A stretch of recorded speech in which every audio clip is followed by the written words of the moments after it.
Hey, everybody, welcome to a very momentous edition of the Dudes in Hyperspace podcast.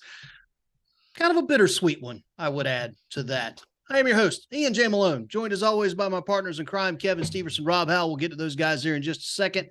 As always, though, I want to say thanks to our presenting sponsor. Presenting sponsor has been with us for well over a year now, has contributed a ton of cool stuff to this show. And is just all out great people. When you are a program and you get a sponsor, you're always happy to be compensated for your work. It's a partnership. They push you, you push them.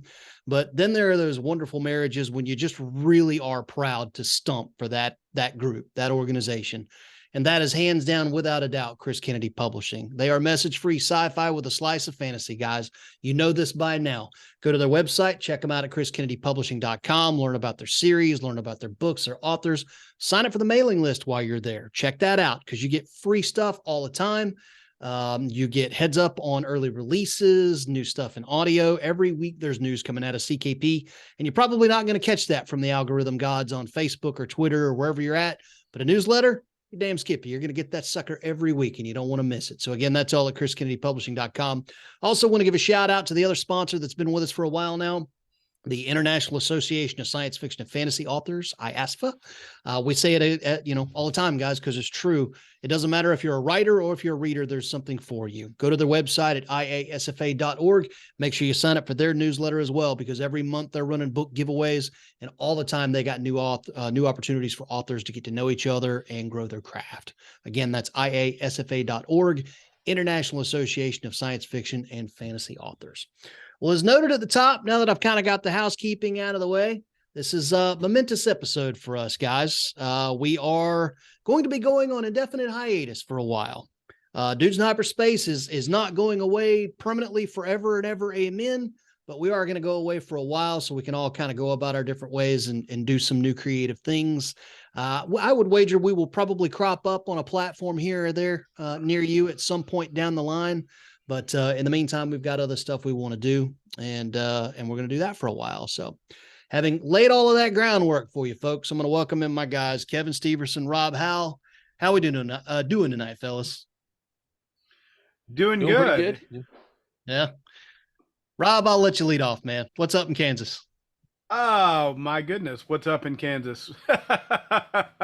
So much. It's been an eventful fall last few weeks for me. But we'll get to all the events and all the cool stuff. I just want to say this has been a great time, and who knows when we'll be able to do this again. But man, I really appreciate the opportunity that you gave me to join the show, and I've had a great time doing it, and really taught me a ton of how this process works. And just thanks very much. I really appreciate it. No problem, man. It's been a blast. Kev, what's happening in Georgia, man? It's all good in Georgia. We just biding time till New Year's Eve. So it's that time of year. Playoffs coming. So, yep. And this is the last year where it's just 4. Next year, I guess there's 12 teams. Which is that next year or is that in 24? Yeah. The Rose Bowl signed the thing a week or so ago and I think that was the remaining hurdle. All right. So I think it is next year. And I there's people that like both sides of that, but listen, if you're 6th, 7th and beyond, you're going to get the crap kicked out of you. Okay. Yeah. If you're 8th, 9th, 10th, 11th, you're 12th, you're going to get the crap kicked out of you. That's just going to happen. Right. So, judging by the fact that Kevin just jumped straight into college football, I guess we're talking college football. So we're talking anything we want to, and that's first and foremost right now. There's a lot going on in college football. They just open the stinking portal, and I know how you feel about the portal, Ian. But listen, let me go ahead and put this out there. Yeah, I'm a Georgia homer, but no, listen, really, Georgia lost 13 to the portal this year. Georgia lost 15, which was the record, by the way, to the draft, and turned around, and their defense is better than last year. Mm-hmm. Guess how many Georgia brought in from the portal? All these athletes coming in. Guess how many? Everybody guess. How many? Not one. Really? One. Okay. So Well, that whole won't happen this that year, but whole that's the okay. portal thing is what did it for Georgia. Yada yada yada. Negative. You know what did it for Georgia? Him allowing his players to play the last quarter and a half of every game once they got ahead. And he did it again this year, which means next year you got kids with experience. Yeah, if they don't leave. That's the way you should coach. You should let everybody play. Yep. Yes, you should. Absolutely agree. Yeah. So not to just completely jump on the college football wagon, but sure, I'll go there. In case you guys haven't noticed at home, we have no plan for this show. This is totally what we feel like talking about when we talk about feeling like it. Something. I swear that was my first beer. Like I should have been able to get that out. And you guys should know that normally Ian's like, we got to do it this way and this way and this way. Ian's so mean to it. I mean, all the things he says to us behind the scenes, he's so hard on us. No, I listen, man. College football, the college football that I grew up with, the college football that I love, that ship sailed years ago. So I'm very much of the mind that let's just go ahead and blow the whole thing up. Let's pick the 40 best programs in America, break them away from the NCAA, make one giant super conference, 4 divisions, 10 teams apiece. And, let's set salary caps. Let's get everybody working off of the same television deal. So we're all getting the same revenue. And at that point, it's the NFL light. And it comes down to how's your program? How's your coach? How's your management? May the best program win. But, but like I told you, man, I mean, Georgia can win lots of games because they can afford to pay the best talent. It's why Marvin Jones Jr. is not in Florida State, not Florida State where he should be. He's in Georgia because they could pay him triple what we could. I mean, it just is what it is. It's not illegal now. You can totally own that, and you have every right to. That's the game now. And so that's why I say, man, let's just go ahead and set a level playing field here. Let's have contracts. I mean, Rob, you're an NFL guy. So throw it to you for a second, man. How would you like it if every year, every member of the Dallas Cowboys was a free agent? Everybody's on a 1-year deal. How would that work for you? It'd be total bedlam every year in the NFL offseason. It would probably go really well for the Cowboys. Because they could just pay everybody? Because the Cowboys are like the Yankees. Honestly, I mean, Jerry Jones sacrificed the Cowboys winning in 92. Yeah. When he agreed to the new contract and the new structure, which balanced everything out. A lot of people don't realize that. But because the Cowboys, even in 92, coming off the Super Bowl, but prior to that, they'd been so bad. They were still drawing more than anybody else. So the point that is that, you got your Georgias and your Bamas and your teams that are, sort of already always up there, Ohio State, whatever. Right. They're going to still get their players. And the players that want to leave are going to be the ones who aren't getting as much of a shot as they think they should. And maybe they aren't. But they're going to do what Kevin was talking about there. They're going to hop from Georgia to, okay, I'd rather start at Florida State than ride the pine in Georgia. Yeah. And to be honest, I can't blame them. If you're at that level, you need to play so that you can improve your chance to play at the NFL level. Yeah, you can look at a lot of these guys to have 2 to 3 transfers in a career if they're any good, because unless you're 5-star Joe America, you're going to come out of high school, you're going to go to a school as a 3 or a 4-star, and you hope to splash your freshman year. And if you do, all right, I'm going to declare for the portal, I'm going to transfer. And now it's a bidding war to get your services at the next school that you go to. And then you hope to really cash in there. And then you announce that you're going to transfer again and try and cash in at least one more time before you're out of eligibility. That's the way this is going to work now. How many times can they do the portal? Is there a limit on that? I don't know, but who cares? The NCAA is a toothless animal, man. You should not respect their rules. Cheat. Like, seriously, go cheat. I haven't respected the NCAA rules or just the organization in decades. Yeah. So if there are rules, then who cares? They're not enforceable. So go do what you got to do, man. Seriously. But anyway, so guys, I did actually kind of want to get off onto some book stuff because we are writers, and because that's kind of what a lot of people Let's take away from Ian's cynicism for just a moment. Right. We'll break away from my cynicism about the state of college football for a minute. We did all right this year. Huh? Your FSU did all right this year. Better. Yeah, we did okay. Yeah, for being a team of rejects that a whole lot of people didn't want. I was really proud of our coaching staff and the way they pulled them together. I still got real concerns about our defense and our defensive coaching staff, but that's another conversation for another day. We didn't I'm have a proud of them. losing season. We didn't have a losing season. There you go. Go Jayhawks. There you go.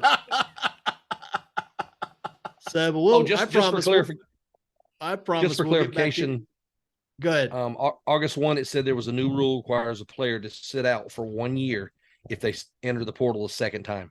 So Gotcha. you literally, they can't play. They got to sit for a year. So Okay. one time is what it boils down to. I gotcha. Pretty much.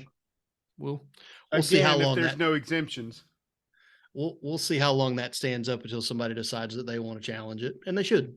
You know, NCAA is a gutless organization. It's when you suck at your job worse than Congress, you pretty well don't have any need to be, and that's kind of how I feel about the NCAA and Congress for that matter. But this is not that podcast. So book stuff, guys, we're in December. It's 2022, man. We've all had a lot of really cool stuff happen this year, from podcasting to writing, different events we've done, a lot of stuff to just look back on and make you smile, man. Rob, I'm going to let you kind of lead off on this. Talk to me about your 2022 highlights, dude. It's been a big year for you. Well, it has. I ended up editing over 1 million words and published a book again and had a great short story come out that I'm really pleased with, and a number of other things. Honestly, my biggest highlight this year is really just sort of when I ended 21, I said, man, I learned so much in 21. I'm so ready for 22. And in 22, I'm like, oh my God, how much more did I learn this year that I was so clueless back in 20, just a year ago at this time. And I suspect that may be true in 23, but right now I am so anxious for what 22 is going to be. So much progress on so many skills. I'm so excited. Cool. Kev, how about you, man? Looking back on 2022, lots of highlights, lots of events, lots of cons. You got anything that jump out at you? Yeah, you look back on the whole year and you go, well, crap, I didn't realize that. And I was published 9 times this year.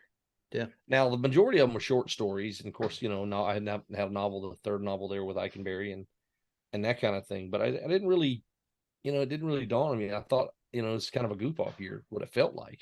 Yeah. But no, there were stories everywhere. So, I mean, that novella that just came out, that's not with CKP. That's the first thing I'd really written without CKP. But I mean, it's with Kevin J. Anderson, so I couldn't turn that down. Sure. Yeah, you got a retweet out of me on that one, by the way. Yeah, and then the whole omnibus will come out in March with all the stories in it. So, it's just something you can't turn down. You get on the cover with people like that, Kevin McLaughlin, Kevin J. Anderson, sure, Bill Webb. You know what I mean? You got to do it. Mm-hmm. But yeah, it's just, I don't know. I guess a busier year than I thought. A lot going on with CKPI. I mean, we went over 100 books in German, and French is getting ready to really kick off. And so it's just staying busy, man. Yeah. You've done a great job with CKPI. I'm really excited about what that means for all of us, to be honest. Yeah, CKP as a whole, because it's I mean, obviously it's a bigger company now. So. Well, I know Chris, for one, is very proud of it. They, the subject of CKPI came up on the Future Books podcast, which, kiddos, if you're not listening to the CKP Future Books podcast hosted by Randall Willis, seriously, what do we got to do here, man? Go check them out. If you want to know the latest and greatest on what's happening around CKP, that's where you go. And the subject of CKP and the whole international thing came up in conversation when Chris kind of did his look back on 2022 and look ahead to 2023. And everybody was really proud of that work, man. The fact that you guys are now heading into France and doing some stuff there is it's sweet stuff, man. That's big time kudos that are well deserved. A lot of work behind it, I'll tell you. Yeah. So how about you, Ian? What are you most proud of for this year?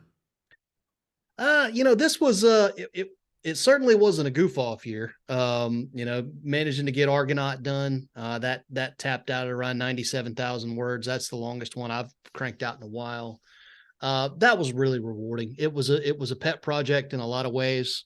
It was a really different book to write.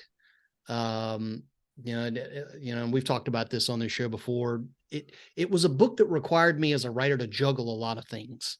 Not just story, but creating a game that hopefully makes sense to people on the page.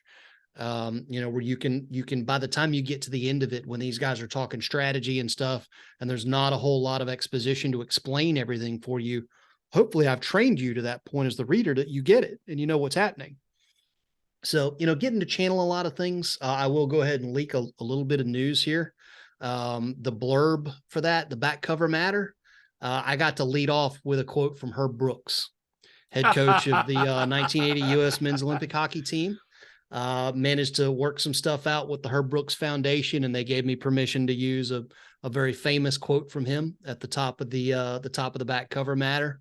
And that should set the tone for what I think is the story. And the quote is the one everybody knows. It's, great moments are born from great opportunity. And that's, very much what we have in this story on a lot of levels, but it's still one that fits very snugly, I think, into the salvage title mythos. And it's one that hopefully fans of that, that series and that franchise, it will feel very familiar to them. So anyway, finishing Argonaut was a big challenge, but one I'm really happy to have gotten done, and I'm really anxious to get that out to the world. And I hope people enjoy it, because it's a feel good ride, man, from top to bottom. It is definitely one that's meant to make you smile.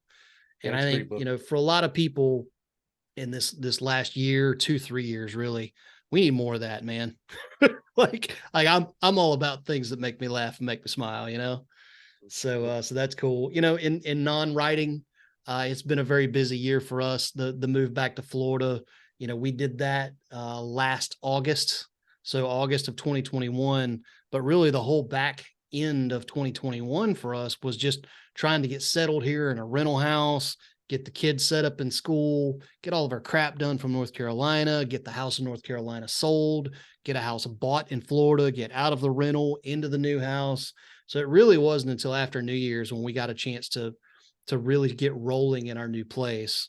And it's having survived Hurricane Michael, like a lot of houses in this area, it had been, massively fixed after the storm, but there were still a lot of things about it that needed some work. And so that's been a lot of my years. Whenever I log off from day job, I'm out in the yard, and I should have taken before and after pictures of everything that we've done here, because it's been a lot of projects, a lot of stuff, a lot of coordination, a lot of contractors, a lot of everything.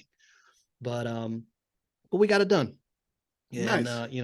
I'm really proud of it, God. the way that it looks now. Thank God you bought that house early in the year before the dang interest rates changed. Whew. Yes. Yeah, we lucked out in that regard. We did not get stuck with, a 6% APR. We got something much lower than that, which was cool. Yeah. But anyway, yeah, so it's been a busy 22 for me on a personal level and a professional level as a writer. But definitely stoked about where I've come and where I'm headed. Being down here Panama City is such a more accessible area to me than Raleigh-Durham ever could be. And a lot of that is the size, but a lot of that is just the temperament and the people around here. It's very easy just to meet people, whether it's other writers, whether it's other people in media, whether it's the local coordinator over at the public library who coordinates events and things, getting plugged in there. It's very easy to get access to it if you're just that person who can ask questions. And you guys know me, I'm not bashful. When I need something, I go hawk it down. And down here, that's gotten me a lot of inroads in a lot of different places. So whether it's writing or whether it's media and broadcasting, I'm actually kind of in talks with a couple of radio stations down here to possibly go back into that line of work on a part-time basis and get back into the radio biz. Don't know if that's going to happen or not. I hope it does, if we can work it out. But that would be something I could get into. Also talking with some local writers down here about doing some collaborations and things, whether it's to set up, monthly meetings and things to talk craft and do a lot of the stuff we do on this show, or whether it's to talk actual, okay, well, let's hash out an anthology. What do we want that to look like? And then go from there. So I'm pretty excited about it and where we could be heading in 2023.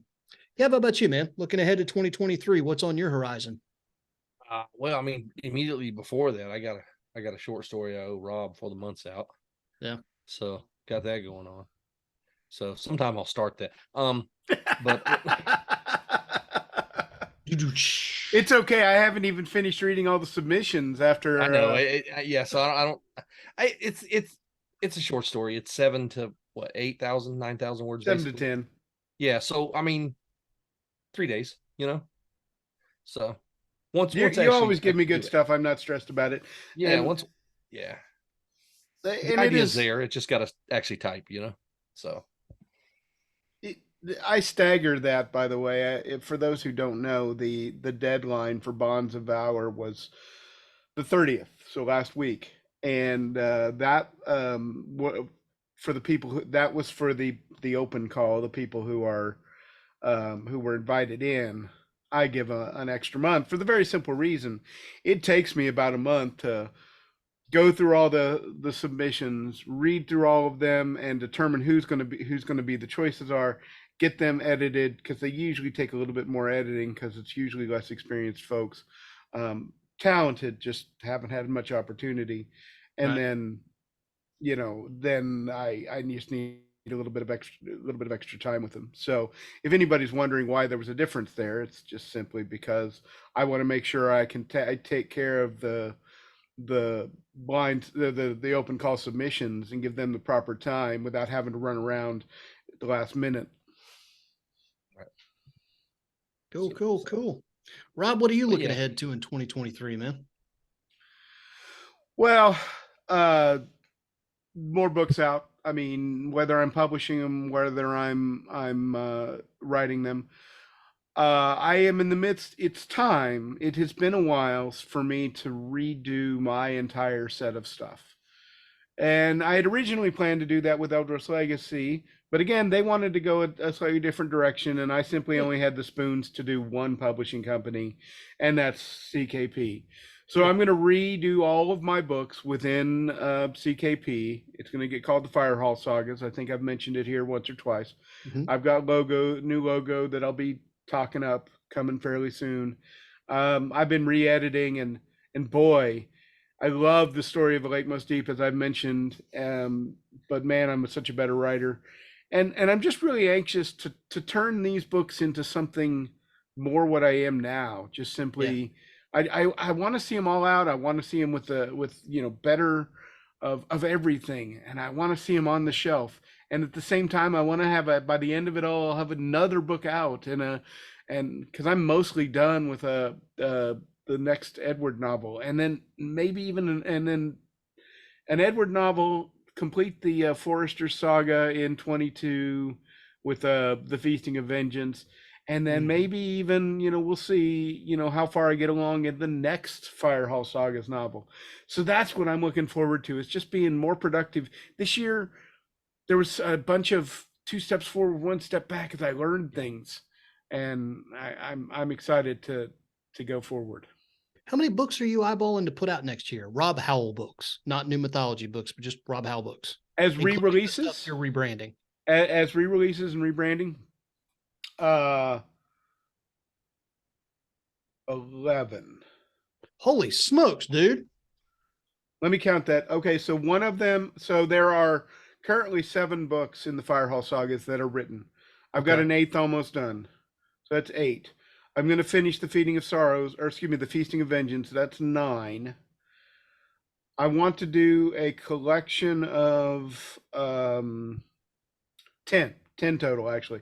And then I'm going to take all of the Fire Hall Saga stories that I have written in the past, of which there are 10, I think, that have been in No Game for Knights or Songs of Valor, stuff like that, or a number of other places as well.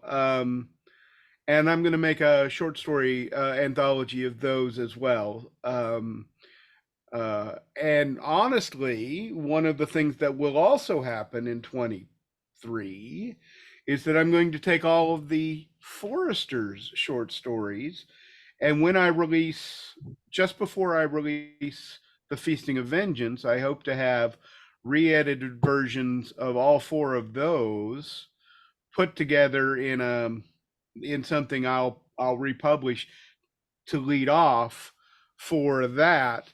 And then I'll set that up actually as something that will be printable, like it'll also be print on demand. So I'll have physical copies to sell. So 11, I guess, all Wow. told. But again, a lot of that is reprinting and republishing a bunch of old stuff. So I really can't.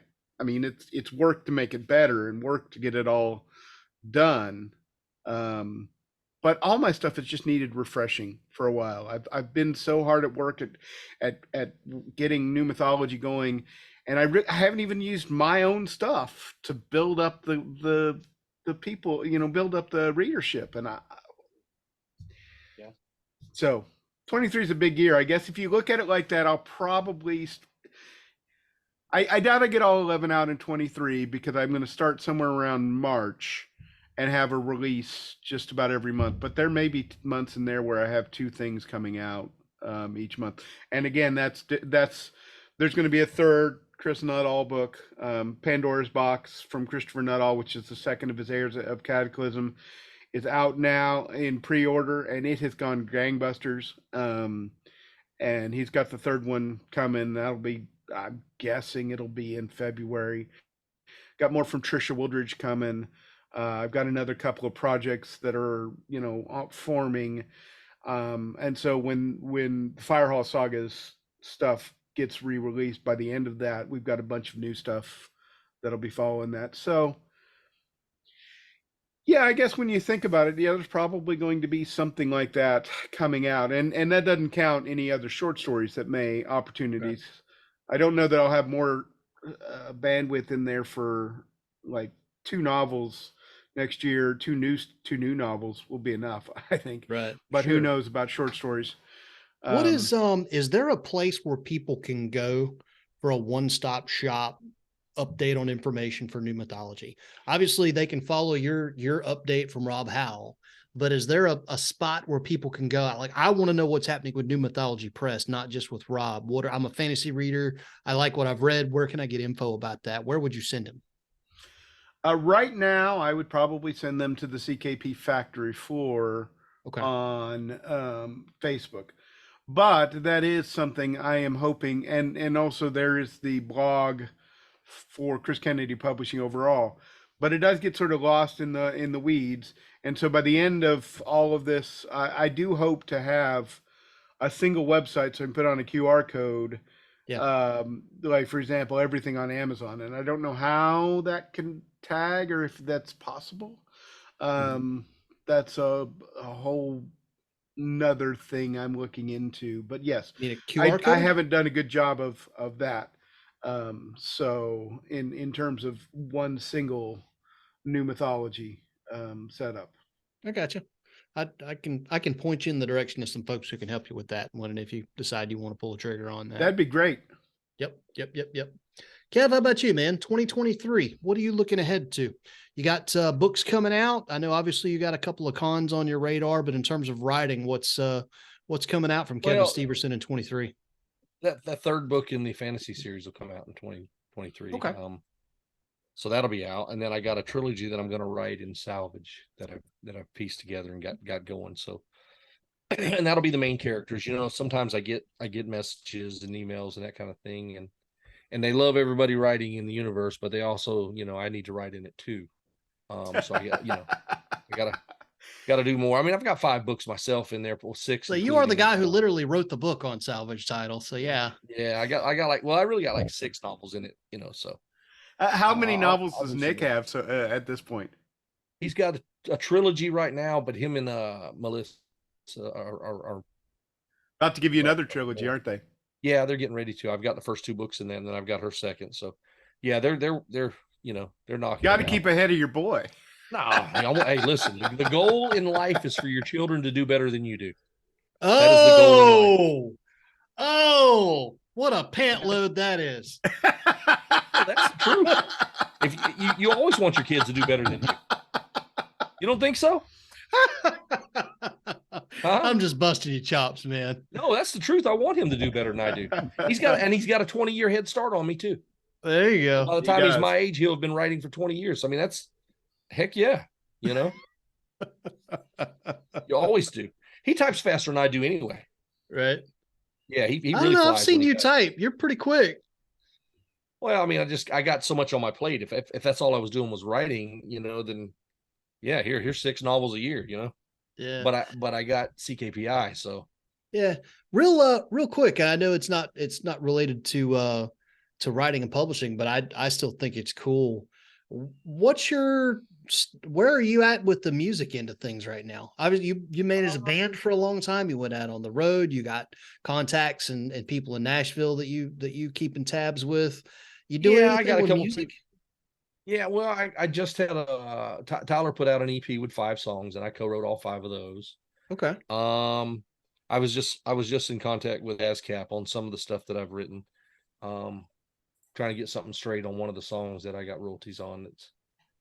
It came out on a compilation album with Average Joe's, and it's a Cypress Spring tune, but they got to fix that because they owe me a bunch on that back. And it's not the label doesn't know it to me, ASCAP owes it to me. Right. So which is the royalties on songwriting. So yeah, that thing's doing pretty good. But I mean, I continue to write songs. Tyler and I write. I'm probably going to go up for a show he's got in February and Yeah. just hang out. Kalen is in Nashville now, doing stuff with Cypress Spring himself. But I'm just too old to hit the road like that with those guys all the Sure. time, man. Yeah. That's a rough life, a lot of miles, a lot of hours. So Sure, but I mean, I um, also know you're a big fan of getting into a room somewhere with a guitar and a yeah, notepad and coming up with some cool stories put down to tunes. yeah, So and I'll make, like I'm going in February to a convention that's up in Lebanon, Tennessee, which is about 20 minutes from Nashville. So I will probably go a day early and set up a couple writing sessions with some friends and that kind of thing. cool. And just write, and see what happens. You write 1,000 songs, you get one cut. You just never know. Right. So That's I certainly may the not have been told Stapleton no way. very. I haven't been told no very much with books and that kind of thing. That's because I was told no a ton of times in a Yeah. whole other medium. So That's a uh scene that I've been able to kind of plug into a bit down here that the has music been a scene. lot of fun. I got friends down here who are musicians, a couple of whom gig around town. You'll see on at different restaurants and bars and stuff on Friday nights, very Right. proficient in what they do and kind of getting back into a circle of people where that's what they do. Right. Rather than going out on a Saturday night, we all hook up in somebody's garage with a big bowl of chili and a cooler full of beer and a couple of guitars and just hang out.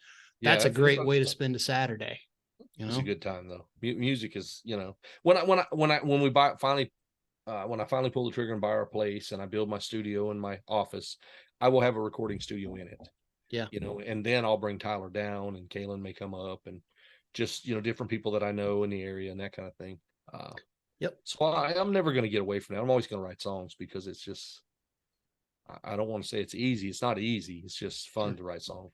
I would like some pointers on that one day Me too.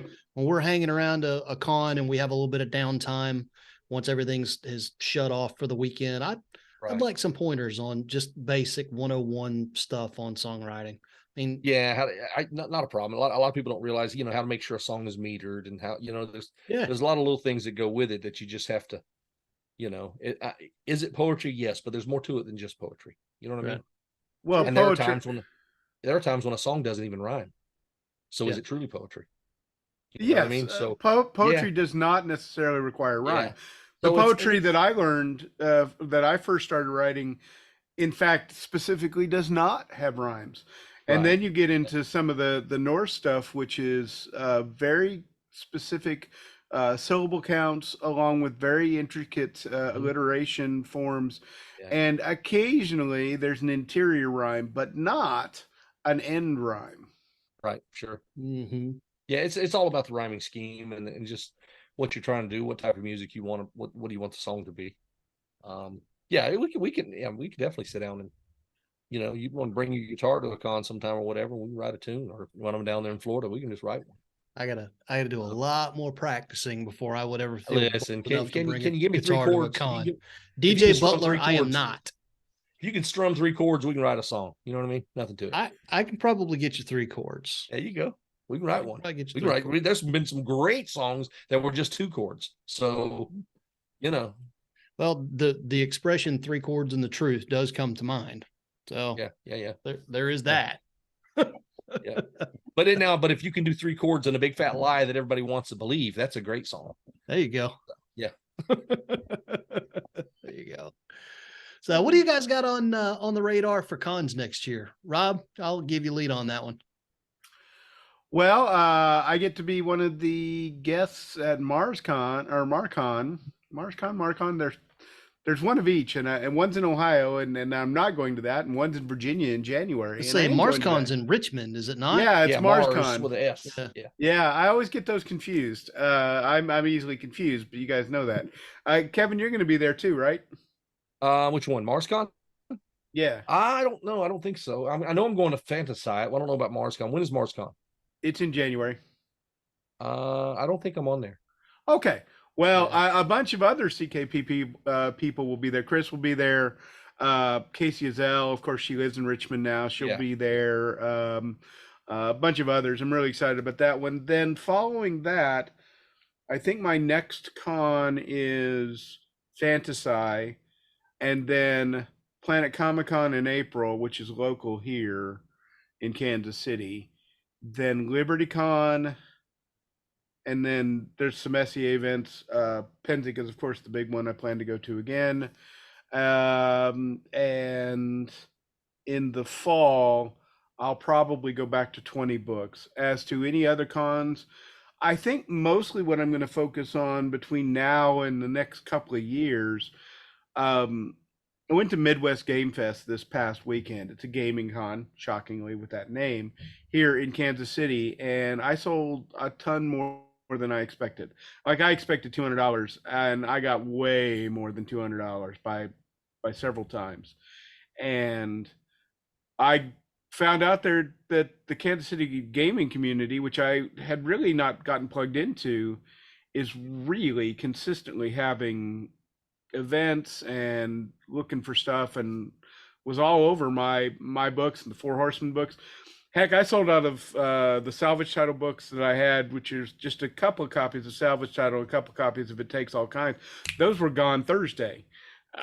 And I mean, I was like, what the heck? And they were They like, sell a bunch more title. They'll come back looking for the rest online. Exactly. That's I'm good with it. Yeah, I mean that's what Chris and I have been talking about. My job selling, oftentimes, yeah, it's nice to make a little bit of money, but I don't make that much money going to a show, even with a ton of sales.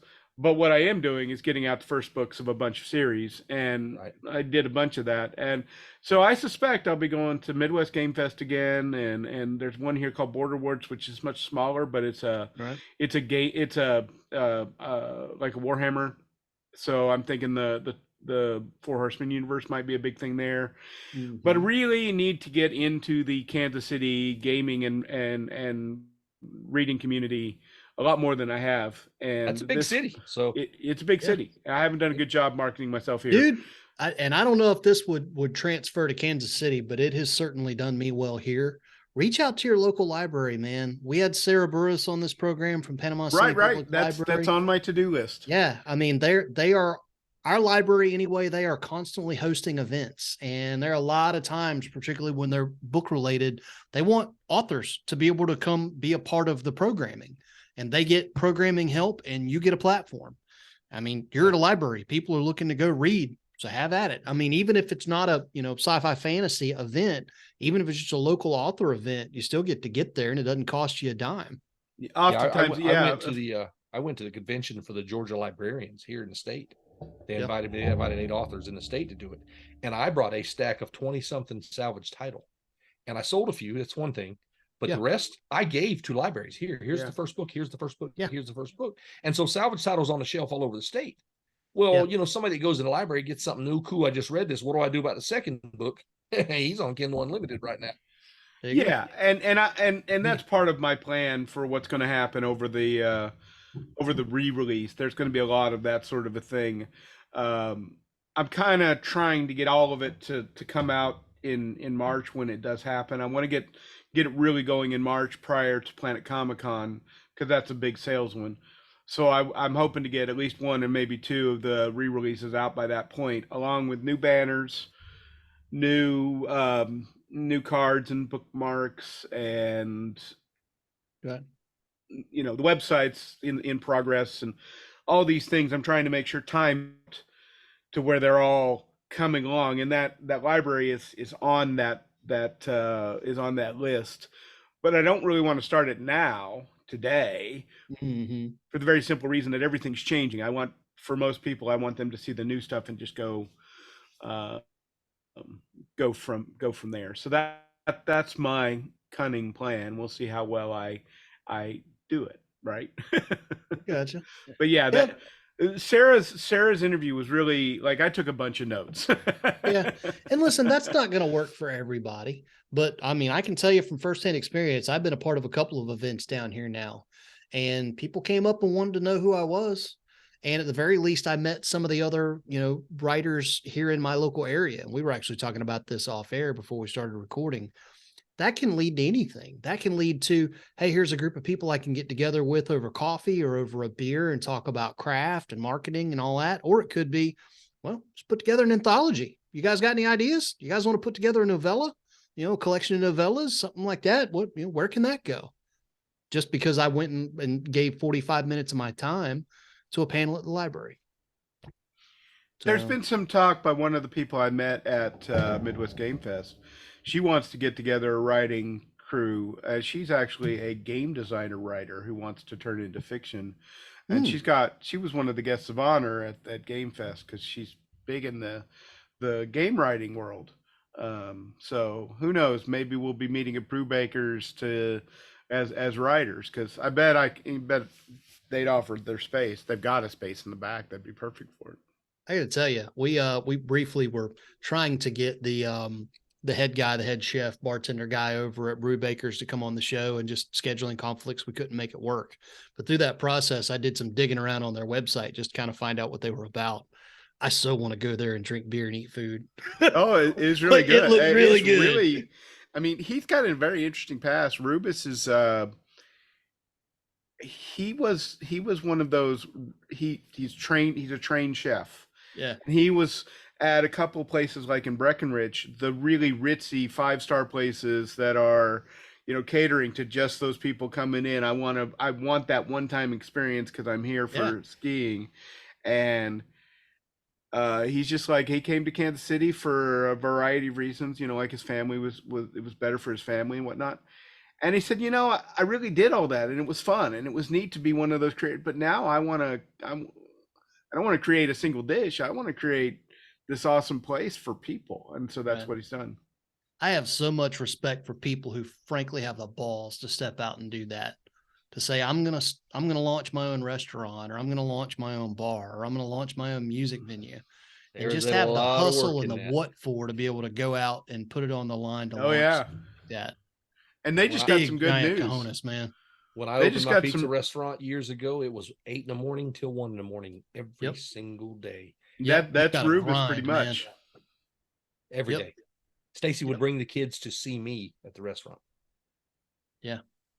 Yep. That's one of the reasons why I love hanging out at bars and I love eating at restaurants.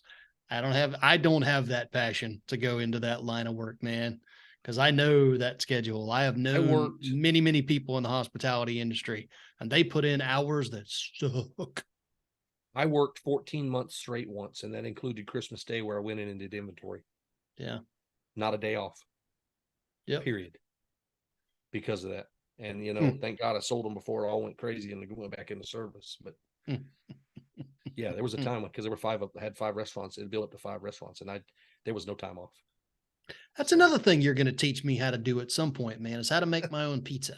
I'd like a little bit of some pointers on that. Yeah. You want to make your own sauce? I'll tell you which tomatoes to use. You can't just use any tomato. Okay. You know what I mean? So it's, all right. See, that's the stuff I like to know is, okay, if you want the sweeter sauce, you're going to do this. If you want more of a savory flavor, you're going to go with this. Papa John's uses Roma tomatoes only. Okay. And that's, you know what I mean? If you bite into a Roma tomato, you're like, that is reminiscent of a Papa John's pizza sauce. And you can taste it. Mm-hmm. Yeah. So. Yeah, I mean, it's, we could. All I know is that I'm going to make my pizza sauce with a hell of a lot more garlic and oregano and basil than anyone you'll ever find. Because, man, I see a recipe online and I triple or quadruple the amount of those spices. And then I go, oh, that's not enough. I need to triple her again. Dude, I love garlic in that. So, and particularly in Italian cuisine, man. Love garlic. You can never have too much garlic in that. I love garlic too. 54 years vampire free. Thank you very much. Yes, sir, baby. Yes, sir. Well, Stacy can only eat turkey, so I make her turkey burgers when I make hamburgers. And most people are like, turkey burgers are kind of plain. Not when I get done with them, because I'm using garlic and I'm using onions and I'm using, you know what I mean? Yeah. And literally garlic on the burger.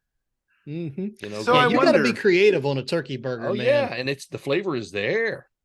So I wonder, because when I make hamburgers, a lot of times, yeah, I throw in onion flakes and I throw in garlic and I throw in a little bit of salt and pepper and whatnot, but I also throw in blue cheese crumbles. And then I put more cheese on top because more cheese. I'm not a big blue cheese guy, but some people like it. Lost me. I like blue cheese for buffalo wings, but I don't need blue cheese in my burger. I Oh, like it's ranch with really buffalo wings. good. It's but you've got to like blue cheese first, and I love blue cheese. I wonder what that'd be like with turkey. I mean, because turkey and beef have obviously a much different flavor profile to start with. It's a little bland. You got to add some flavor into the turkey, but she can't have mammals, so she has to eat fowl or, I'm not going to get her. I can't talk her into frog legs, and I can't talk her into, turtle or gator. Well, so. And I don't blame her a bit. She's a smart woman. Frog legs are outstanding. Who are you kidding? Dude, I can't do it, man. I tried. I couldn't do it. Didn't do anything for me, man. What about gator? And I'm born, bred, and raised from the South. I can't do frog legs, man. What about gator? You like gator tail? I've only had gator tail a nuggets? couple of times, and it was so battered up before it was fried that I mean, Yeah, it it's so could've been expensive. They're cat making a turds, little who bit go a knows? long way. Yeah. Yeah. Kev, what cons you got on the docket for next year, man? I am going to Confinement in February, which is in Lebanon, Tennessee. Then I'm Okay. going to Fantasy, Okay. and I'm going to Liberty Con, and I'm Okay. going to Imaginarium in July. Imaginarium's in Cincinnati? Louisville, isn't it? Louisville. Okay. Yeah, I believe it's Louisville. All right. And then I'm a spotlight guest author or whatever there. And I think I'm going in October again. I'm going to go to HalloCon, which is right here in Georgia, in Dalton, Georgia, and they're in the mountains. And then 20 books. So okay. You doing Factory Con next year? Oh yeah. I mean, that's a given. I'm always doing Factory Con. Yeah. I have yet to do Factory Con. I really want to get to one of those. It's a great hangout. Yeah. Well, yeah, and I'd like to go to Factory Con, but we'll see what the money is like because it is such a hike from here. Yeah. But well, the thing I understand about Factory Con and the reason I want to do it is it's more than just a CKP hangout. Like, not only are there collaborations and things that are born out of those weekends, but they also get around campfires and talk about craft and talk about, okay, well, here's some new things that I'm doing with marketing, or I did this with my website, or I'm playing around with a YouTube channel or whatever. Right. And all of that stuff is such an evolving creature. It's always nice to sit around a group of people who are playing with different things because it keeps you sharp. Because I'm not gonna lie to you, man, and not to get off in the craft weeds here. My author platform, as it were, has gotten pretty stale over the last year or two. Like, I got to do some different stuff to kind of spruce that up, because just, social media and podcasting and all that, it just doesn't seem to be getting me the results that I would like. And I know the newsletter is tried and true. You got to have that. And I'm working on that. But outside of that, finding new ways to kind of get my name and my brand out there, I'm all for fresh ideas on the best ways to be able to do that based off of current trends. And I think going to things like 20 books, going to things like Factory Con, you get to sit around with other authors and find out what's working for them and take notes. I'm a fan. Now, especially when there's kick-ass seafood involved like they have at Factory Con. Oh my God, yeah. One of the things that you might be interested in, we talked about 20 books here, and Brian Cohen had a presentation on this sort of thing at 20 books. And one of the things smart guy, that one. Yeah, one of the things he emphasized was one of our failures often is we do too much. And because we do too much, we don't do any of it well. And basically he suggested going to finding out what the minimum viable product was his term. And I'm given to understand that that's a fairly common term. But he says, if you can do that consistently, consistent mediocrity, and get that programmed into yourself over a couple of months, then you add one more thing, then you add one more thing, then you add one more thing. And one of the things that I should have mentioned earlier that I'm going to be bringing, it's sort of going to take up the time that I was doing for this, but that I'm going to start doing in January is I'm going to start doing one of the things he said is that find something that's that you like to do and do that first because you're more likely to keep with it and all that. So one of the things I'm going to do to try and create another platform for my writing, I like to write Anglo-Saxon riddles. They are written in Anglo-Saxon the poetic style. Yeah. They've got all sorts of clues hidden in the kennings and the way the words are phrased and stuff like that. And you've seen some of these, of course, from Tolkien's riddle scene with Bilbo and Gollum, but it's much older than that.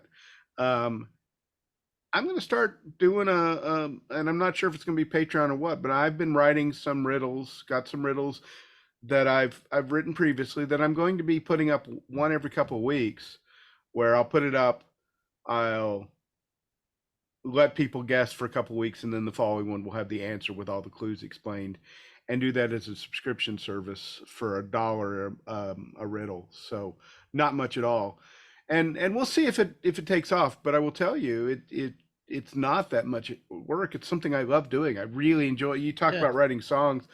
I will routinely drive around the car and start getting all these riddle couplets in my head, and I just haven't always written them down. If I start writing them down, I'll have consistent work. It's not going to be a ton of money. I don't expect there are going to be hundreds of thousands of people banging at my door to offer me $1 per riddle, but there'll be some, and it's a fun thing for me to do if I can get in the habit of it.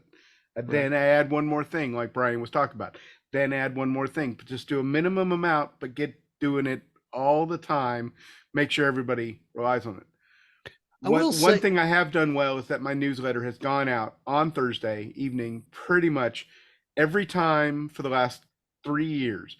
I missed one in January because of COVID, and I missed once because of 20 books, but I announced the 20 books ahead of time. Other than that, for the last couple of years, I've been on that, and that has helped my responses on those. I've seen that.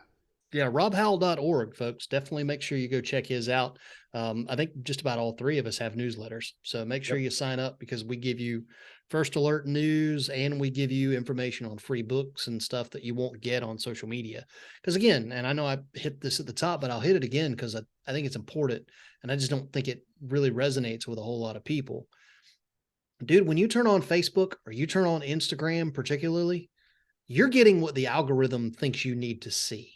Right. And that, particularly with Facebook, really pisses me off. I'm not on Instagram enough to be able to tell you one way or the other how that works, because I'm legally blind. I can't see the damn pictures on my phone. So what do I have any need for a freaking picture-based social network for? But anyway, on Facebook, whenever, people that I follow, so like local restaurants and bars and people around this area, they'll have events.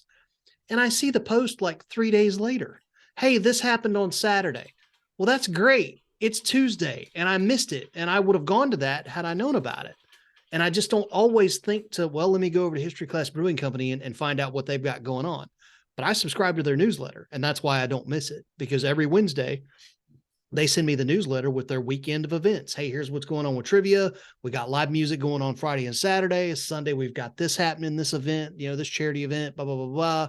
Here's all of our new beers that are on tap. Here's what food trucks we have this weekend. Come check us out.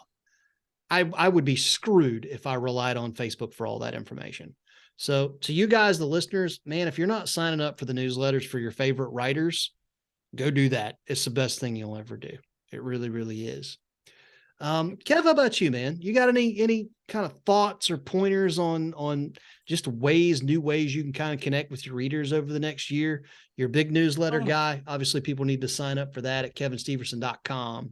But anything else you like to play around with? Well, the newsletters are the big thing. It's hard. I mean, posting on Facebook, don't always post just my book, buy my book, so obviously you want to post other things. I mean, I stuck on there that Stacy's making breakfast for dinner tonight. And the last time I looked, it had 50 something likes. Yeah. I mean, that's just a regular, hey, this is what's happening. And, just interesting stuff. Now, did you post that on your Facebook profile? Yeah, just my your author page. Yeah. My profile. I didn't put it on my author page. Gotcha. Just put it on my profile. See, I try and keep my personal profile as my personal profile. That's Well, family stuff. That's yeah, all of that. Everything else goes on my author page.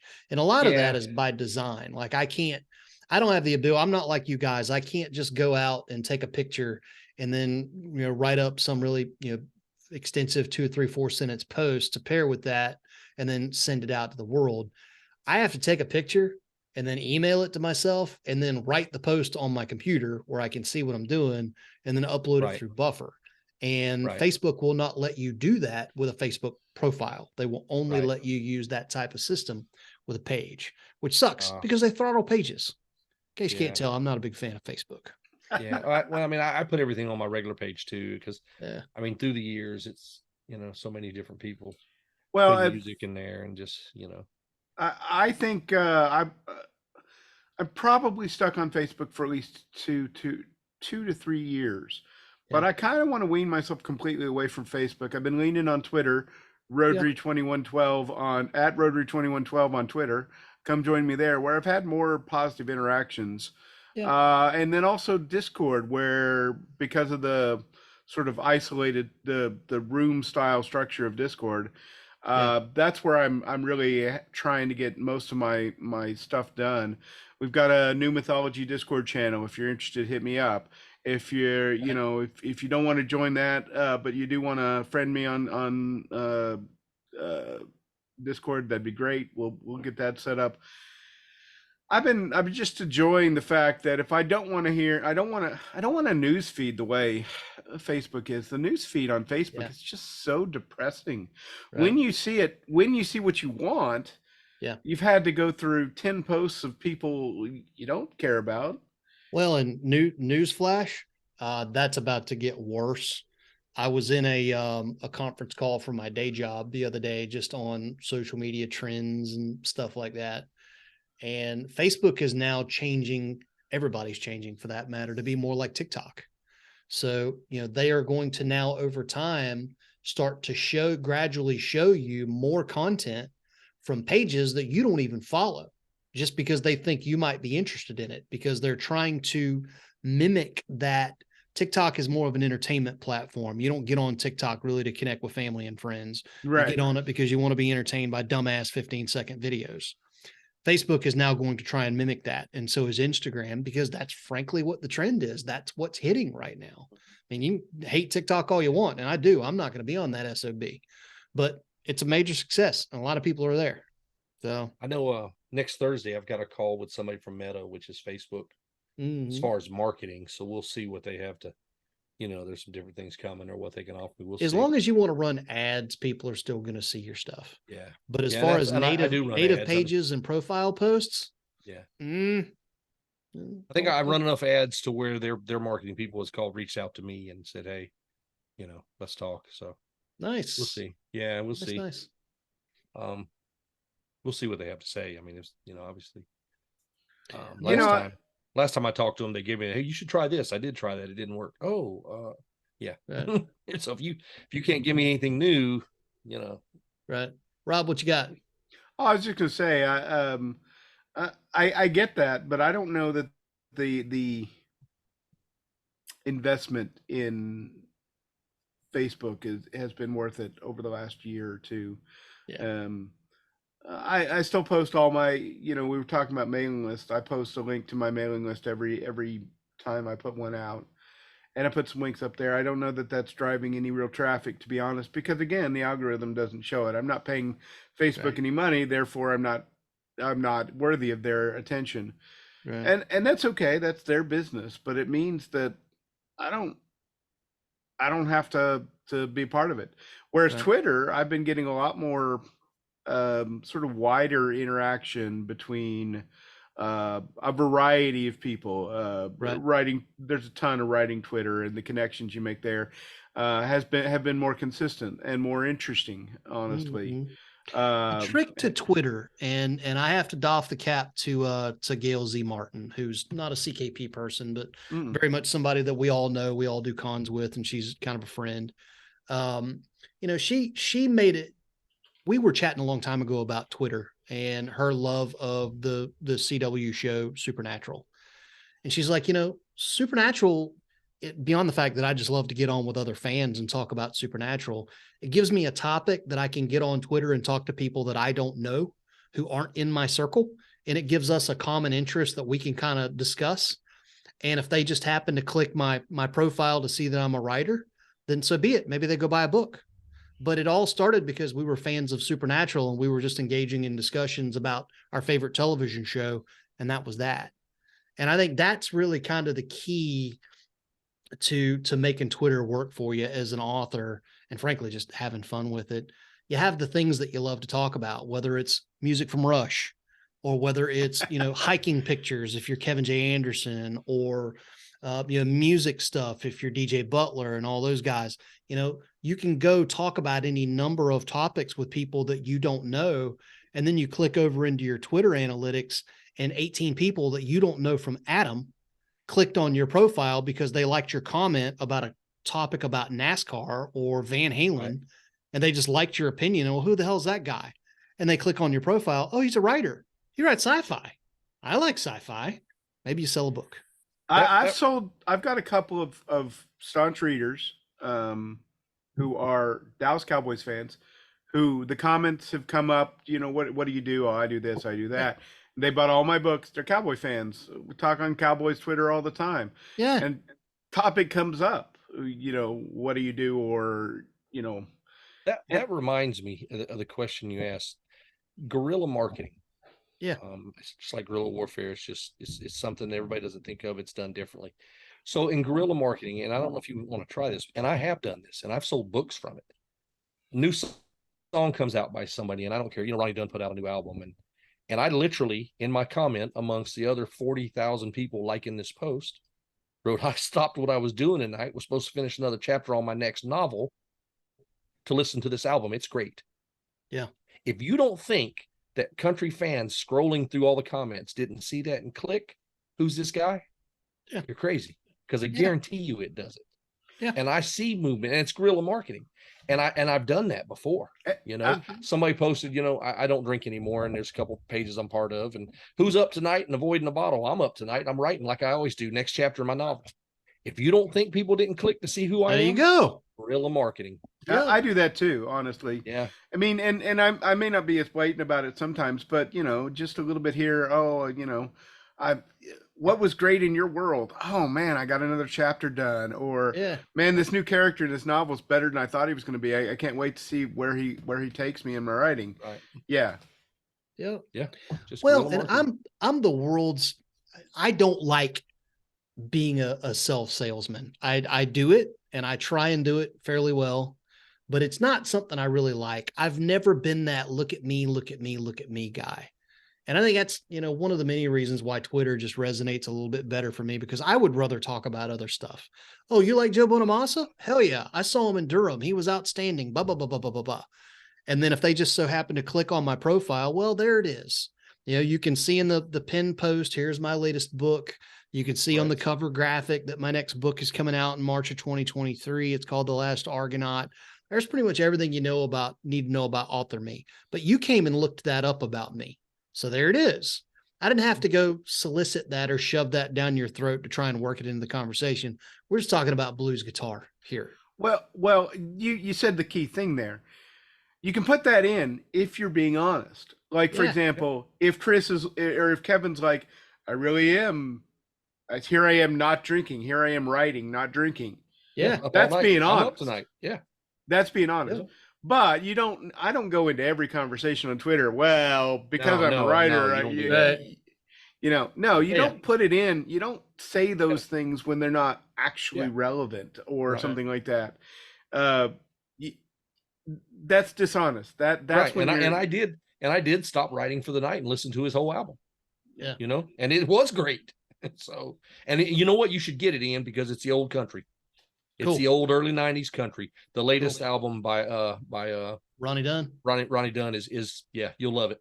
Wait a second. Did you just say old country? There's 90s country. It's the style. It's the old style country because of the new stuff coming on. And no. Mix of pop and the new mix of rap. No. I get that. I get how you're differentiating from today's country, but old country ain't the 90s to me. Old country No. is the 50s. I was waiting on Rob to jump in on Yeah, that. hey Rob, listen, you hear about there's 90s songs that's considered classic rock now, so you might as well just get ready for it. I get that. I Well, think that's wrong It's too. it really is tough for me to wrap my brain some days around the fact that 90s country was 30 freaking years ago. 30. That kind of makes me want to cry inside a Yes. little bit. So what I'm telling you is in the 90s when you were loving the new stuff by Travis Tritt, the old stuff was from the 60s. That's what it's equivalent to. Yep. Yeah. Yeah. I mean, Yeah, if I I'll have check any that out. country that I really, really liked, it's all the Johnny Cash stuff. It's all the stuff from the 60s and all the Sure. stuff from the 70s and earlier than that, Waylon Jennings and I mean, I'm not a big country fan, Okay. but if I have any that I would pick, it would be that older stuff. Sure. Well, if you ever get a chance, the Ken Burns country music documentary, really, really fantastic on NPR. Oh, I or might on, like that. on PBS. Yeah, I don't know where it's streaming, if it's streaming anywhere, but Ken Burns just a great documentary guy. And he did a fabulous job chronicling where country music came from, how it really got its start back into like the 20s, and then the whole move to Bristol, Tennessee, and then later on to Nashville, how the music and the quote unquote Nashville sound evolved over the decades. Really, really, really cool. I might stuff. very well like that. Good watch.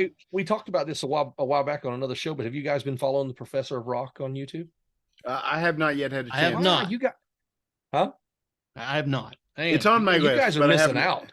This guy just talks about Set a all reminder for 10 a.m. tomorrow morning to go follow the Professor of Rock on YouTube. Yeah. You really like it, Well, British lady has me. I do want to watch it. I just haven't watched much YouTube of late. Yeah. I will tell you, back to documentaries. Have you seen Sam Nunn's documentary on the evolution of metal? It came out it was a VH1 thing that came out like 2010, 2011, something like that. Back when that metal show with Eddie Trunk and Jim Florentine and I'm blanking on the other comedian that was part of it, which I loved that metal show. And so it was out at about the same time, and you'd watch one and roll right into the other. It's actually a really good show talking about the evolution and then a lot of the subgenres and some interesting conversations with a bunch of various different people, not simply metal acts, because I wonder if that's on Paramount Plus, because they seem to have all of the old MTV VH1 archive on there. They've got, and I think I mentioned this on our last episode, Behind the Music is back now. It is a new streaming series on Paramount Plus. They've got new episodes on everybody from Huey Lewis and the News to LL Cool J and a whole bunch of folks. Same thing with VH1 Storytellers. They've got the entire archive of Celebrity Deathmatch, which I was watching the other night, which is still hilarious. But anyway, if that had to do with that metal show, I'm wondering if that's on Paramount Plus, because that was MTV. Don Jameson, by the way, is the other one who I never can remember him. Right. It says, well, VH1 it says your favorite VH1 shows are on Paramount Plus, so maybe so. There you go. I'll check that out. I really enjoyed that metal show. Got a lot of new bands that I didn't know, and frankly some old stuff that I knew but hadn't really considered in a while. So speaking of old things versus new things, I don't know, and you guys may feel differently about this. There's not a whole lot of new stuff that I really feel like wading into anymore. For the longest time on this show, before you guys came aboard, when it was kind of the Gen 1 dudes in hyperspace, we talked a lot about popular culture and a lot of that kind of stuff. And there's just none of that anymore really seems interesting to me. And so I do find myself going back to watching old documentaries and old television shows and MTV, whatever, and VH1 Behind the Music and all the stuff that I haven't seen in 25, 30 years. And so it might as well be new again. And yeah, it's dated, but it's still wildly interesting and way more interesting than anything else that's on TV right now. So I will say that what I think is happening in the TV and the movie and all the entertainment industry is exactly what's happening in our industry. I look at what's coming out from a lot of the traditional publishing, and I read a little bit of it, and I find, man, this is boring. Like, Yeah. they've lost all sense of story. They've lost all sense of energy. It's all so much cookie cutter, so Right. bland. And okay, fine. They're trying to pick the lowest common denominator to get as many as they can. Well, we know in our corner of indie publishing that we're adding that garlic that we were talking about earlier. We're adding those spices, and it's not going to be to everybody's taste. I have zero problem if somebody says, I glanced at your stuff, it wasn't to my taste. Great. I hope you find what's your taste. And I think that's true. You had the YouTube thing there with this Professor Brock.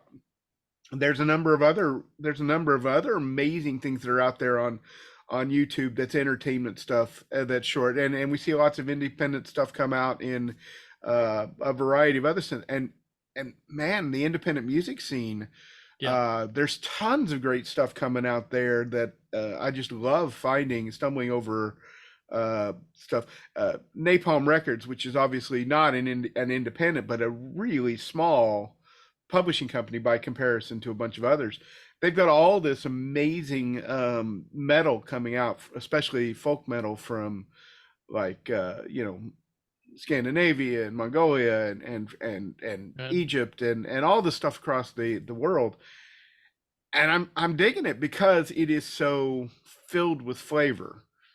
I suspect that it's the same thing in the movie and TV world. We just haven't had enough outlets for that to really show through. Right. Yeah, I'm kind of waiting on that pendulum to swing back myself. I'm hopeful it gets there. We'll see how long it takes. Kev, how about you, man? You watching anything oldie goldie these days? No, not really. I mean, the old stuff, yeah. I mean, every now and then, I don't take a lot of time to watch TV or anything else, but sometimes on YouTube, I'm watching McHale's Navy and Black Sheep Squadron. Oh, I've got the DVDs for that. I'll watch an entire episode of Hogan's Heroes. You know what I mean? I just because there's nothing, the old stuff, and I don't take a lot of time to watch TV and stuff because I'm too busy. But when I do, it's the older shows. So I end up binge watching things like Black Sheep. I've got both seasons on DVD, like I said, and I'll binge watch. I'll pick another TV show and binge watch it. I mean, normally when we watch TV together, which we haven't done much of late because of schedules, but when we watch TV together, my wife and I are watching Midsummer Murders for the 18th time in the first 10 seasons or something like that, because we love those cozy BBC shows together. They're just really comfortable for us. Yeah. The BBC is actually putting out a bunch of, I will say this, we were talking about how we're not seeing a lot of it. Well, that may be true from the American industry, but the BBC is consistently coming up with good stuff. It, sort of depends on if you like that sort of, again, do you like their version of, spices? Mm-hmm. But if you do, they've got a bunch of great stuff coming out consistently. You might want to find something else to refer to because they don't use spices. They use herbs a lot. Listen, they conquered the whole world to get to the spices and never cooked with them. I don't know what's going on with that. I don't know. I've had some great curry over in England. I've actually had some great food over in England. I've had some bad food in England, but when you're walking around and you never know where your next meal is, and you just stumble in the next place because it's the only place you can reach because you're exhausted, you don't really care. Yeah. That's a true story. My one spin through London, I encountered that more than once. By the time I got to the end of the night, it's like, can I please just have something to eat? I don't really care what it is. I don't care. Speaking of eat, we posted this on our internal chat just to let everybody know, but I made a couple racks of ribs last week that were just amazing. Oh yeah. Oh my God, they were good. Yeah. Run me through your process there again. I know you're I use a 3-2-1. Right. So I put the rub on them. Right. Well, I peel that membrane off the inside. I always peel the membrane. Right. Some people don't. I do. Then I rub them. Then I put them on the racks for 3 hours. Hang on. Your rub. Can you tell the rub? Yeah. Like, can you it is a that information? It is butt rub, which is you can buy butt rub. It just says butt rub. Yep. And then I mix a sweet smoky with it. So it's half and half. So it's both. It's not just one or the other. It's a mix. All right. You know what I mean? And then once we're getting all his internal secrets in the last show. You can have those. But it's 3 hours on the rack at 225. Yep. Then it is 2 hours wrapped in foil, and I put a little apple juice in the foil with them. and that Mhm. lays flat. Obviously, the fat on top, and that's for 2 hours. And then the last hour, I open up the foil and I put a wet rub, my barbecue sauce on them, and that's only at 185 for the last hour. So it sort of glazes on there, kind of, you know what I mean? I don't want it dripping off, but I do like So, wet ribs. so do you do the steam and the sauce? Is that in the oven, or you just do it on the smoker the whole it's time? all in the smoker, all in the Okay. smoker. All Yeah. right. And then I let them sit on the counter for 30 minutes or so before we do anything with them, Mhm. But yeah, that's a 3-2-1 method is what I use. Cool. But the rub is just like I said, it's a mix of butt rub and then a sweet and smoky. Okay. So I tried something with the steaks I did for Thanksgiving that didn't quite work the way I wanted, but it shows potential, and that's doing the finish searing with coffee. And I had too much liquid on it and it didn't really sear. But if I reduce the liquid and it might very well have a neat coffee sear to it. And I really like coffee on flavoring on steak. It really works nicely. Yeah, I don't know that I would have put those two things together. I will have to get you to demo me on that, because I don't. I'll go into it with an open mind, but as much as I love those two things, I wouldn't think to put them together. Well, you um, can actually find some really good rubs that are out there that are coffee rubs. It's actually becoming more common. Check your coffee place. Honestly, a lot of coffee Okay. places are taking their grinds and recycling them with salt and all the other things that they put in there and coming up with their own mixes. Okay. one thing about the sauce I wanted to add on this, my sauce is a mix too. I literally take Sweet Baby Ray's Mhm. and Bullseye and a hickory barbecue sauce and mix the three, 1/3, 1/3, 1/3 Okay. to get the flavor I like, All right. So it's not Cool. just Cool. Sweet Baby Ray's, it's not just Bullseye, Mhm. it's the mix, and it I've done works. something similar to that. I've smoked ribs. I don't do anything as extensive as a butt rub when I'm going to use a sauce. I tend to keep my seasonings pretty bland. It's salt, pepper, garlic powder, and maybe a little bit of minced onion or onion powder. And I'll smoke with that for 2 hours, 2-3 hours, and then I steam them in apple juice, like what you talked about, and then I finish it with a sauce. Yeah. Now I was using apple wood in my electric smoker. Okay. So yeah, not Yep. hickory. It was apple wood. Rather than using a sauce, which I'm not a big sauce guy, to get a little extra juiciness, I lay bacon on top of a layer of bacon on Well, top of my ribs or my well, brisket to yeah. get the bacon to Say, take the it's bacon. spices and soak right in. It's bacon. Yeah. I mean, You can't go wrong. You can't ever go wrong. And then afterwards, you've got these pieces of bacon to eat while you're waiting. You're setting everything up. Yeah. Mhm. My dad actually has some hors d'oeuvres for Thanksgiving this year, because they came over to our place over here on the beach and did Thanksgiving with us. He had a couple of venison fillets that he marinated and then bacon wrapped and grilled, and they were outstanding. Outstanding stuff. Yeah. Well, when you add bacon to venison, it helps it out a lot because it's very lean meat. Yeah. Yeah. And so Yeah. it's just a good combo. Yep. Whenever, I use venison and sausage in my chili, and that always makes for a really good marriage. it's been a while since I've been hunting, and I need to get back into it. But when I get a deer processed, I like to use 3/4 venison and 1/4 Boston butt for the hamburger. Yeah. And that gives you a good, you know what I mean? So Yeah. Yeah. You costs you a can't. little more. It's not cheap when you go buy the Boston butt and bring it to the processor, but it's all part of Yeah. it. You can't do just straight venison. No, Like, it's no. just too lean.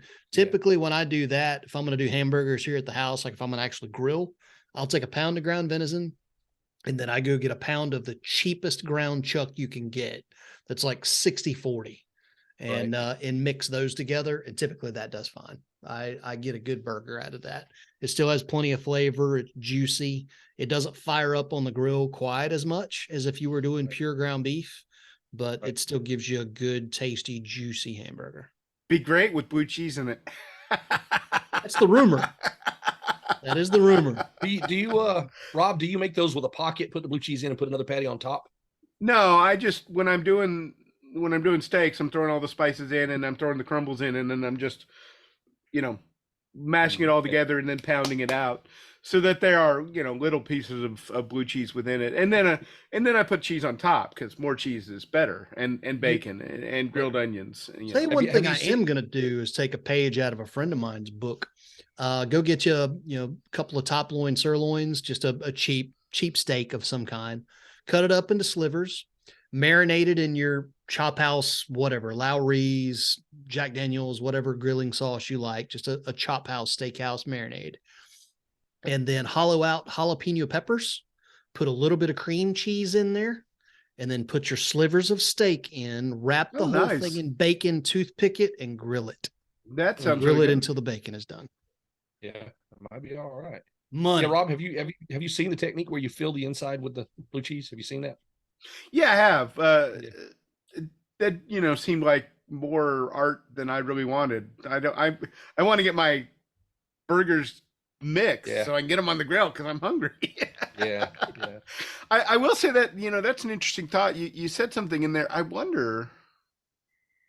So you said Jack Daniel's and all of that, and of course you meant the Jack Daniel's sauce. Yeah, the grilling sauce. That makes me wonder about trying to take some decent bourbon and splashing it in and bringing it down or putting it in part of my marinade.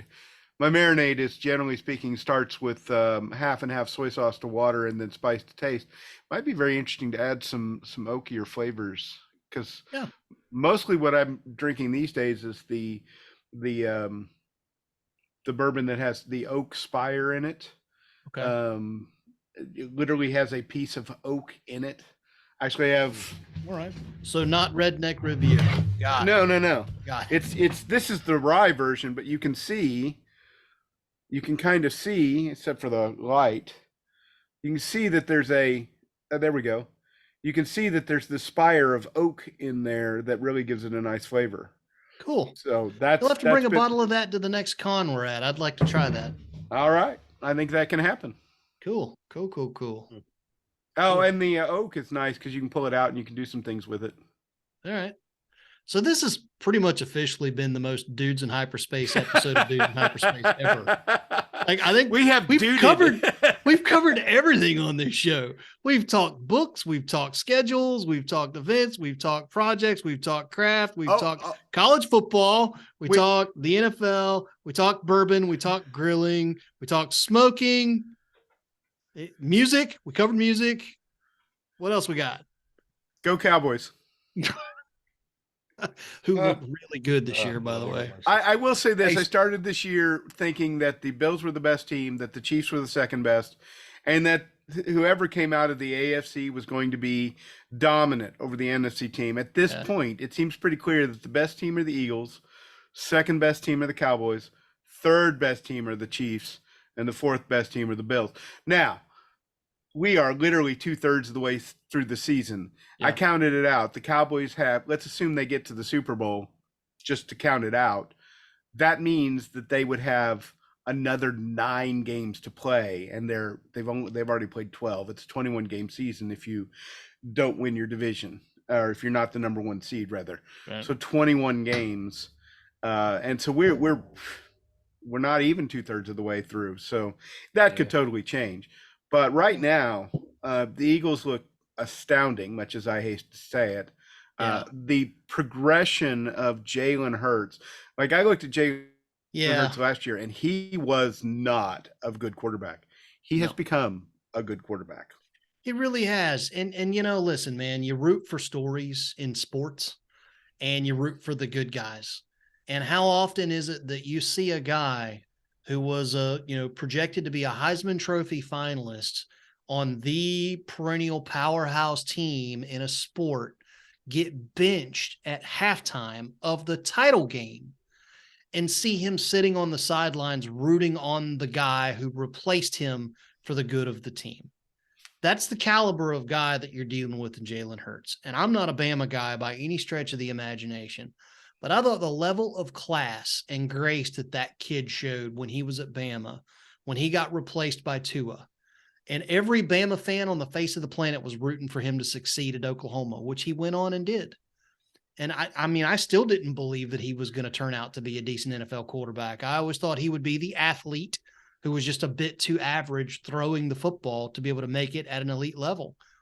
Really happy that he seems to be proving me wrong. Couldn't His happen to a nicer anticipation guy. this year is better than it ever has been. Yeah. His ability to dissect defenses, which he wasn't terribly good at, and which is Yeah. one of the reasons why Tua replaced him at the time, because Yeah. Tua had a better feel for that at a much younger age.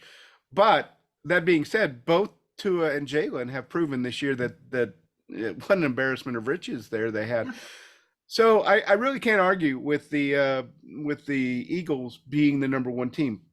It's going to be a hell of a game between Dallas and the Eagles in a couple of weeks. Yep. Yeah, that'll be a war. But I will tell you this right now, that game doesn't matter. You know what game matters? When the Cowboys play the Eagles in the playoffs, because that's the game that's going to, they're so far, well, we might see it with San Francisco, but right now, without Garoppolo, I got to say Cowboys and the Eagles are ahead of San Francisco.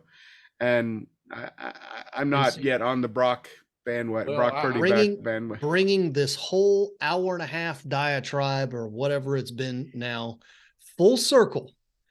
That right there is one reason why we in college football land loved college football more than the NFL. Yeah. Because when those two powers get together in the regular season to square off, there is no guarantee you're going to get a rematch. Well, we don't know for sure that day. And that was we don't know for sure. It ratchets up the intensity to a whole nother level. Yep. Well, if the Eagles lose a game between now and then, and the Cowboys don't, and the Cowboys play Houston this weekend and Jacksonville next weekend. Now, the Eagles don't have much stronger of a schedule, but if the Eagles lose a game, then all of a sudden that game becomes for the number one seed, because the Cowboys would be in except for the divisional structure, the Cowboys are the number two team. There's a reason why we haven't seen an undefeated team since the 72 Dolphins. Oh, it's any given Sunday, and you can be the worst team in the league, and you got freak athletes, and you can win a game. And I will also tell you that the Dolphins had a really easy schedule that year. Yeah, right. But I'm just saying, anybody can beat anybody in the NFL. Natalie and I were talking about that this past weekend. I was watching the Cincinnati, Kansas City game before that started to get out of hand. And I told her, I said, I was like, we all harken back to yesteryear and we remember the glory days and the Montanas versus Marinos and Aikman versus Kelly versus Steve Young. And, all of the classic storylines that we all grew up with loving in our generation. You could make the argument that the on the field product that is the NFL today has never been better than what it is now. Because on any given day, the Jacksonville Jaguars could beat the Philadelphia Eagles, or pick the Indianapolis Colts came within this much of beating the Eagles. Yeah. Every game is a story in and of itself, and rarely ever do you get a blowout. Every game is competitive into the fourth quarter, and that makes for compelling drama. And let's look at the Cowboys Colts game. 54-19 is the final score. But if you watch the game, the Colts were really keeping the Cowboys in check. And it was 21-19. Yeah. Somebody made a reference in one of the podcasts I was listening to that it seemed like a college game, in that quite often you'll see somebody come into Georgia and they'll hold and they'll hold and they'll hold, and then finally the dam breaks and you see the fourth quarter explode. And that's exactly what happened. Right. But it's your point. Like, we look at one of the most lopsided results, a 35-point defeat by the Colts, and yet that game was not out of hand until just an explosion. Yeah. And a lot of that was driven by luck. Let's be honest. Well, that's that whole any given Sunday. My Falcons got a terrible record this year. People think they're an awful team. Got a new quarterback too. How many teams in the NFL have lost 6 games by less than a touchdown each? And that's luck. That is actually driven by luck. And people less don't than realize, a touchdown, 6 losses. Come on. Are they really that bad? Close games. Or they just need a little bit. Close games are so often decided by one play here and there. And we know that that is not a skill that translates year to year. Right. Robert Griffin III said, "Oh my goodness, the Eagle, no, it wasn't the Eagles. Some team was so good because they have this great record in one-score games. No, no, no, no. That's luck. Great teams win by a lot and are in fewer close score games because those could go either way. And that's what happened in Washington to the Eagles. And that's what happened to the Colts against the Eagles. Those things kind of balance out. Now, they don't balance out over a season because a season in the NFL is really not a big sample size. It's a tiny sample size. Right. So your Falcons are a candidate for what I would call regression to a winning season by virtue of the fact that if they have a really bad year on one-score games, like if they're 0-6 in one-score game, I don't know what the record is in one-score game, but let's say they're 0-6.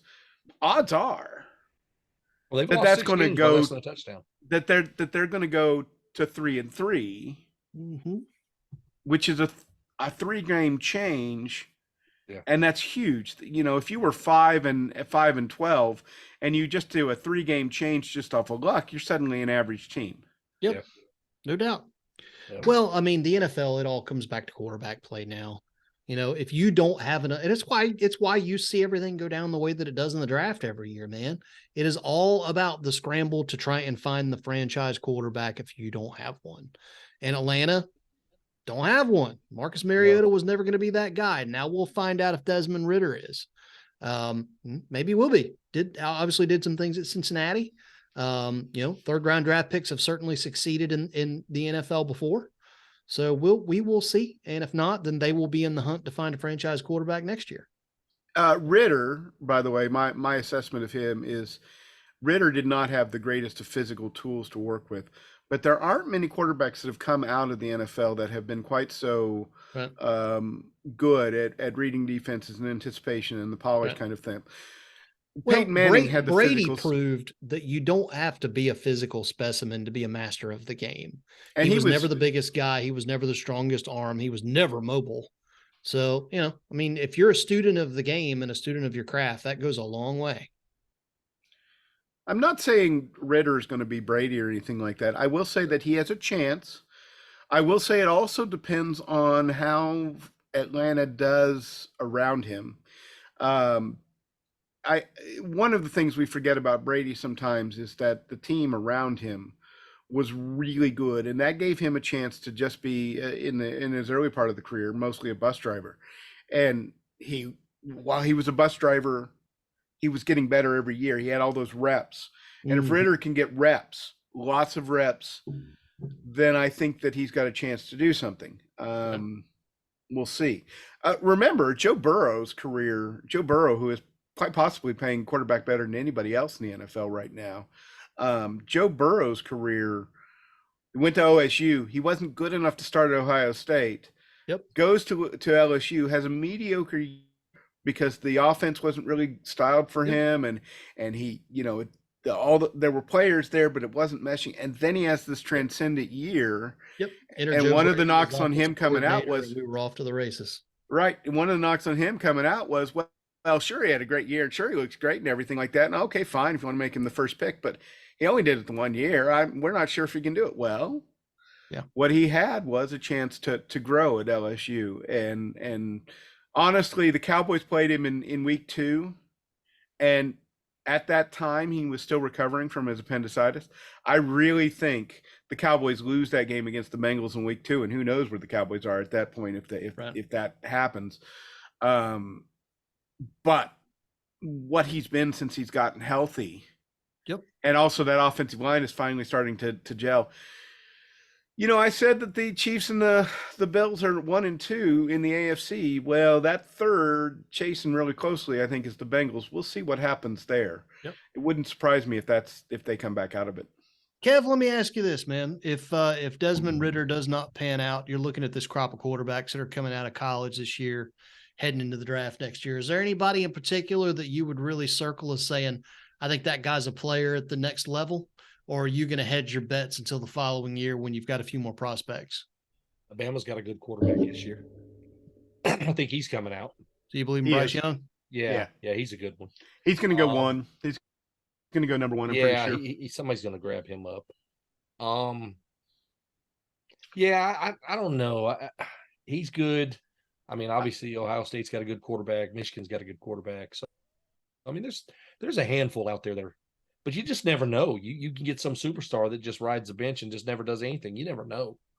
You know, and he has a problem. And then again, you get somebody like Tom Brady who's been playing how many years, and it took somebody getting hurt for him to get a shot.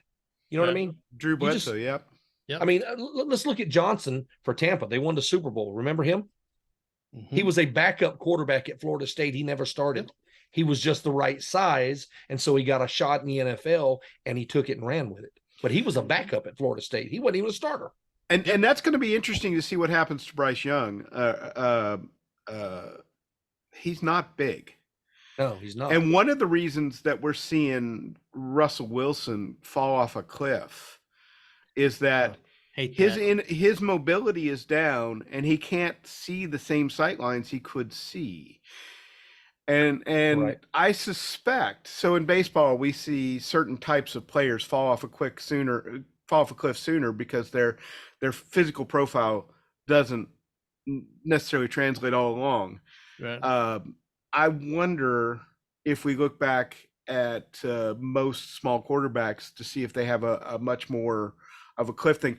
Drew Brees, if I learn how to talk, obviously his career went longer and more successful, but in those last couple of years, his inability to get ball downfield and inability to see some of those sight lines hampered him greatly. So there was a bit of a cliff there. Yeah, his arm strength, man, he had a freaking pop gun by the time he retired. That was sad to see, but it is what it is. Well, fellas, we are, as noted before, ticking past an hour and a half. So I think we could obviously ramble on about all of this stuff for well past that. And we will down the line, whether it's to do a live pod at a con on the CKP YouTube channel or something somewhere along the line. We'll get together and do another one of these at some point down the line. Guys, for folks following along at home, thank you so much for being a part of the Dudes in Hyperspace. As noted before, if you're not following us online, go do it. Go to robhowell.org, go to kevinsteverson.com, go to ianjmalone.net, sign up for our mailing lists and keep tabs on us. Obviously, we'll want you to follow us on social media, but the newsletter really is the way to keep tabs on what we got going on. And we all try and stay pretty regular on that. Also want to give a quick shout out to all of the people who have come along and been a part of this show in the way of guests. The Kevin Eikenberrys of the world, the Chris Kennedys, the Kevin J. Andersons, Bob Sturm, absolutely. Dave Hayes, Kyle Wright, all those guys. We've had some fantastic guests over time talking about everything from the NFL to New York Times best-selling books to music. It's been a fun ride. So, if you're watching this show, Casey Azell, if you guys are watching Marisa Wolf, if you guys are watching this show, certainly was a blast talking with you, and we hope to do it again sometime down the line. One more shout out to all of our sponsors, Chris Kennedy Publishing. Make sure you go check them out at chriskennedypublishing.com. Lots of good reads happening there. And the folks at the International Association of Science Fiction and Fantasy Authors. Speaking of CKP, a couple of really cool new releases this week. We've got Vortex Stingray, brand new book coming out from Kevin Eikenberry in the Guardian Covenant series. I'll drop the link to that in the show notes. Also, same thing from the Last Marine series from William S. Frisbee. Revolution Calling is the new book that's out this week. And Pandora's Box from Christopher Nuttall is in the fantasy side of things. It's on pre-release. It actually comes out on the 20th, but you can get it now. Go find Rob Howell. Check him out. He'll throw you links to all of that stuff. All right, robhowell.org. Check it out. So, well, folks, thanks again. We really, really appreciate it. Catch up with us on social media. Catch up with us at a con. We love to talk about all kinds of things, as you can clearly see from this episode. But we love you guys, and fellas, love you guys. Y'all take it easy. Don't be strangers. And I'm sure I'll be seeing you around the bend. See you later. All right, guys. See ya.